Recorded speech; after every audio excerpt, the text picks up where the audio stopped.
সামনে কিন্তু রমজান মাস আসতেছে, বর্তমানে শাবান মাস চলতেছে। এখন যদি ফিরে না আসি কবেই বা ফিরে আসব?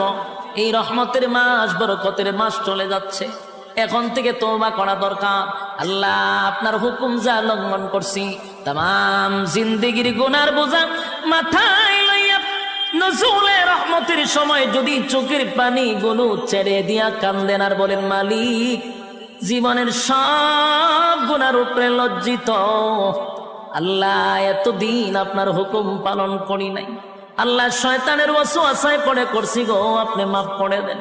চোখের পানিগুলো ছেড়ে দিয়া যদি আল্লাহর দরবারে আপনি দরখাস্ত করেন, আমার আল্লাহ বলেন, বান্দারে, যৌবনকালে যদি একবার ডাক দেস, আমি 70 বার বান্দা তোর ডাকে জবাব দিই।